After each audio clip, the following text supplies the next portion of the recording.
মাননীয় police super জনাব মোল্লা Azad PPM sir চুরির বিষয়টি উদ্ঘাটন করার জন্য আমাদের মাগুরা সিসিআইসি শাখাকে নির্দেশ প্রদান করেন।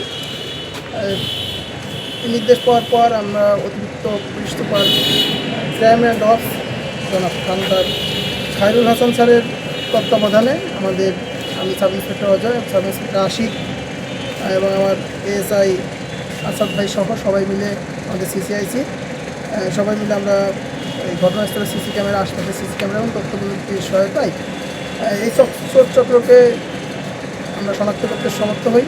পরবর্তীতে পুলিশ সুপার জনাব মোল্লা আজাদ স্যারের নির্দেশে অতিরিক্ত police super crime and of জনাব খানদার খায়রুল হাসান পিপিএম স্যারের তত্ত্বাবধানে আমরা সদর থানার টিম সহ অদ্য 27/8/2026 রাত 3 ঘটিকায় এই চুরির মূল পরিকল্পনাকারী মোহাম্মদ বাপ্পি হাসান 26 এবং মোহাম্মদ আসিফ শেখ তার সহযোগী,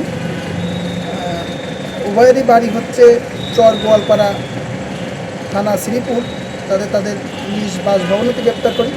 তাদের নিকট হতে চুরি যাওয়া 1,10,530 টাকা উদ্ধার করা হয়, 2টি মোবাইল ফোন এবং চুরির কাজে ব্যবহৃত একটি হিরো এইচএফ ডিলাক্স মোটরসাইকেল উদ্ধার করা হয়।